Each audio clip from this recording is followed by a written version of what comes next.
So now I get the poster in frame. Anyway, hey everybody, this is Retrokid Reviews. About to do a quick holiday haul for like a short list of what I got this year. Before we get to the top 5 best movies of the year. And another quick thing before we even get to that is my acknowledgement of what happened the other day when it came to the U.S. Capitol. Fuck Trump supporters. Yeah, I voted for Biden, and yeah, like hell, I've had enough of their shit. Politics aside, if you do support the guy, fine, unsub. I'll find a way to get 1K somehow.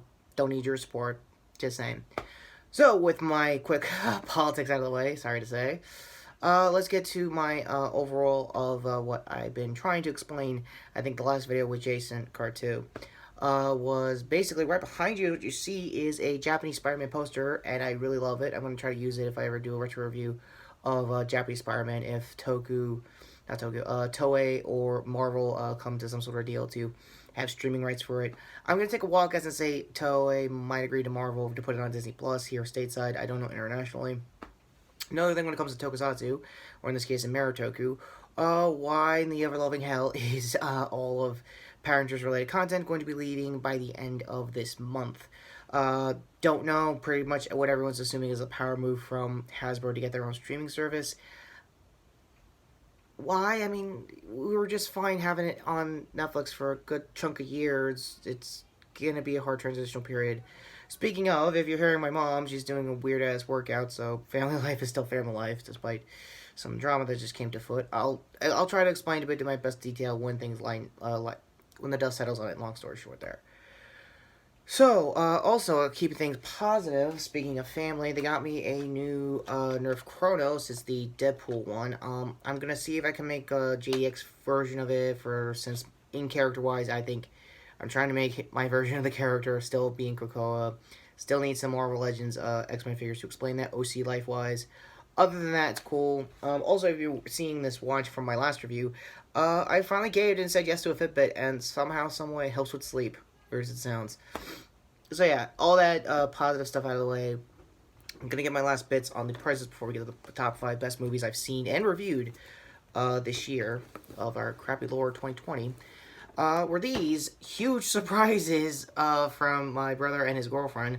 They got me a NECA Godzilla Biollante from I think the 90s Heisei trilogy. I know he did a lot more than Heisei than just their movies, my bad. Card to not only Brandon's Cult Reviews doing a review of that, but also Destroya, and yes, I still call it Destroya! Thanks to Angry Video Nerd. Also, I don't know if this is NECA or not, but this is definitely Mothra from King of the Monsters. I know my camera just had a very weird, I guess, imprinting or reversing. I don't know, that might be the case. I want to see the full footage on that. Anyway, so that all being said, and the thank God shots out of the way of 2020, and a quick reload, because what the fuck 2021 so far. Hope it gets better, just saying. And your eyes don't deceive you, I got 2 lamp lights on to brighten up the house. It's the closest thing to hue lights I'm going to get here, so bear with me on that as time goes on when I still figure out my lighting for this channel. I've been doing that since ever, so hopefully it stays the same. So, on to the top 5 that I wrote down. Keep in mind, this is everything I reviewed before the pandemic started, and the majority of the movie reviews I did all throughout this year were half retro reviews and half regular reviews of movies I finally got around to streaming. So with that being said, that's what you're going to need to know for the next batch of when I got to do the top 5 best and worst for TV and the back half of movies. So, with that being said, on to number 5, which I already reviewed as Jason, is Wonder Woman 1984. On the surface, I can understand that everyone really goes out of their way to say, yeah, this went a little too Richard Donnery, this is still too much, but there is a good movie at the surface, and again, due to the short list of movies I've seen this year, I need to fill the spot somehow, so the only positives I can say, even in and out as Jason, is that Gal Gadot is still doing the best version of Diane we've ever seen as the character. Patty Jenkins still has some creative control when she's directing, not so much when she's script editing. I can understand that completely, but what's there I haven't already been said in the review, so go to there. Quick honorable mention before we get to the last 4 is Mortal Kombat Scorpion's Revenge. Yeah, I forgot I reviewed that too, but card that review if you want to see that. It's really nice. It's a good, way to like get people amped up for when the future Combat content was coming out. It was really good. It was really helpful. I still need a capture card to show off basically AI fights with RoboCop and Terminator and Rambo. Yeah, basically, I don't know if Alpha Omega Center or some other gaming channel said that pretty much MK at this point is Smash for fucking 47 something adults or just guys who lived in the 80s. Sorry for the F bomb, but I think we're in this long in the video that I can actually drop a little here. And not gonna lie, MK fucking rules sometimes in this house. So yeah, Scorpion's Revenge was actually really good, animation. It surprised the hell me that Joel McHale would be a really good Johnny Cage. Hopefully that's the same for the movie coming up. Again, like I said, this was my fifth, but I still want to talk a little more about Wonder Woman 84. So, back to the rest of the list. My number 4 spot, and I guess now at this point I will try to do cards rating the trailers that I might have missed when they were coming out. Bad Boys for Life. I, for the life of me, couldn't review this movie because, again, this is one of those movies that just came out right before the pandemic hit, and I was already shifting around directions, doing stuff content-wise. I think that was when I was doing my interview with Christine Hillary Lee from Power Rangers Unworthy. No quick updates on her life and anything. She's moved out. She's doing stuff. Just follow her on social media if you want any updates. I'm going to leave it at that. As for the Bad Boys franchise, I'm amazed I didn't do retro reviews of these all last year because Bad Boys 1 is definitely behind the times and is like the grand debut of Michael Bay I've ever seen. And I have a history outside this channel of hating Michael Bay content, and I could tell not just from that movie, but definitely in Bad Boys 2, which is like, oh, I tried being an Oscar caliber director, and I basically said, no, I'm just going to go all in. Just not caring anymore. For most of the excerpts I just mentioned was mainly from Patrick H. Willems' video essay series. I'll definitely put a card there. Also, former Channel Awesome alumni Lindsay Ellis made a whole video essay series called The Whole Plate, basically explaining Michael Bay throughout the Transformers franchise. So both of those will be in the description down below if you guys want to know the insanity that is Michael Bay to this day. And yet somehow that man has films of the Criterion Collection. Long story. I can't even explain that even for this video. So take my word, he's weird, but not as weird as Bad Boys for Life, which I think is actually really good. Let's go full Fast and Furious without Bay actually rolling their eyes over about it. He did do a cameo, but the directors who did direct this are actually fans of Fast and the Furious and this franchise and wanted to elevate it into like that Fast and the Furious kind of style, which can be done. I'm gonna say that right now. Martin Lawrence and Will Smith look great together after so many freaking years. I want to say 17 since the last movie.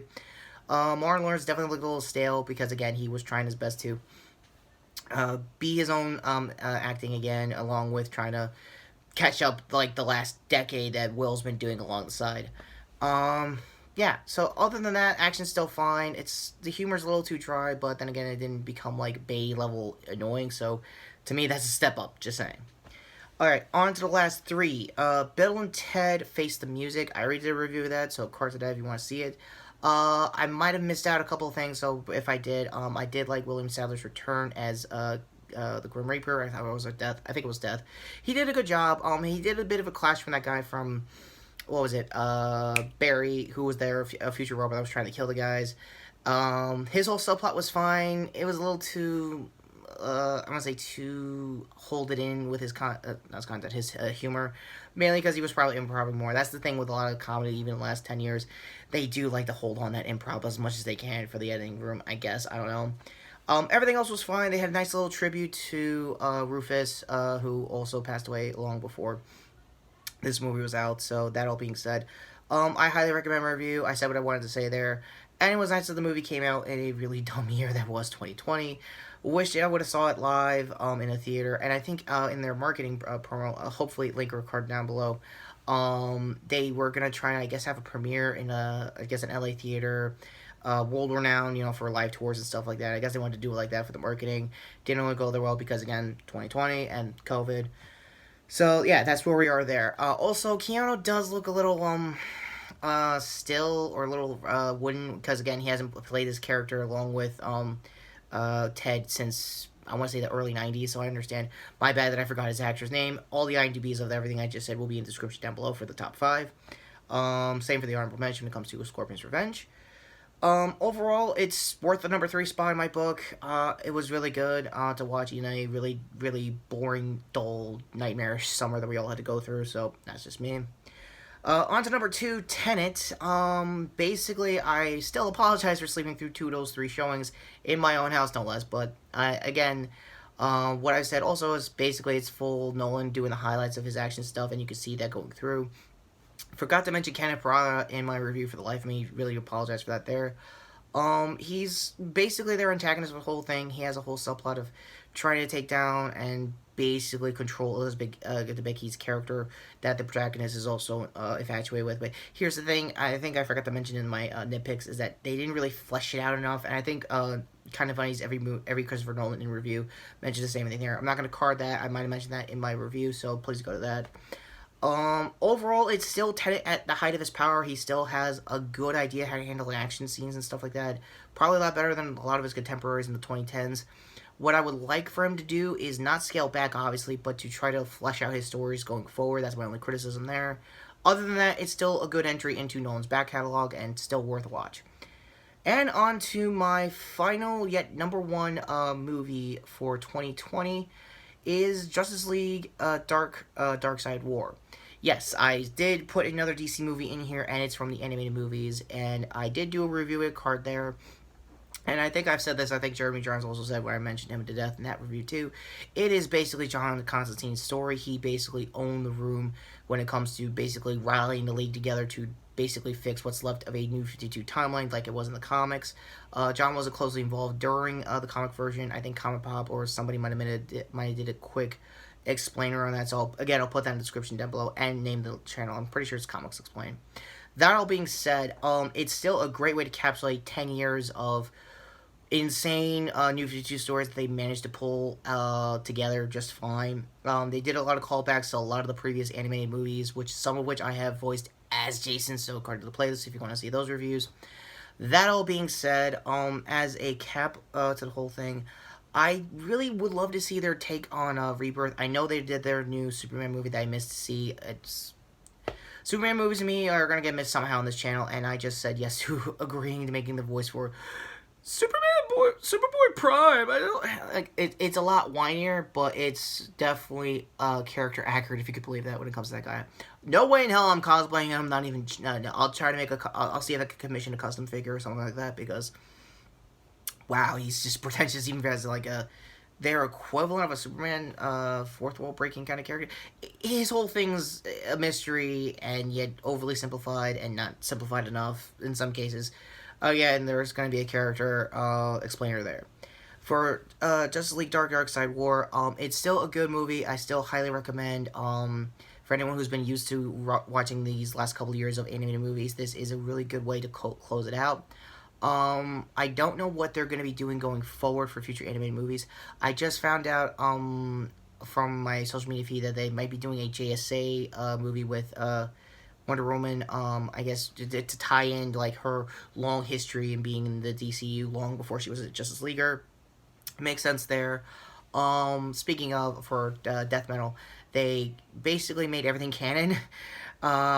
Like every history is now canon and now birthed a omniverse that I'll explain more when I read some future state comics. I've only read the next Batman that they also bury the lead that it wasn't Luke Fox as the new Batman. It was actually his brother that they just created for the whole thing.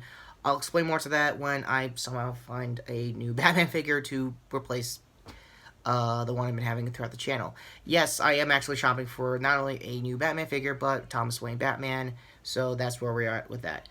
And with my mom still probably telling me to do chores and stuff like that, I'm going to leave it here for my top 5 of the year for best movies. So with that all being said, end card's finally coming up to my previous review right here, and to my Toku News right here also, for that hoodie here for my channel, and the notification bell for future end of the year videos that I'm going to be doing for the rest of this week. And I will explain more about my family situation probably in the next video once everything irons out. So with that all being said, thank you 2020 for being the shittiest that you've ever been. And thank you to these movies for trying to make good of a very bad deal. That all being said, I am Retrokid Reviews, and on to the bad stuff. Yeah, it's going to be one of those lists. Take care, guys, and I hope everyone has survived anything that has happened last week, let alone 2020 just fine. That all being said, let me know in the comments how you felt about last year and these last couple of days so far. Keep it civil in the comments as always, and that all being said, take care. Bye.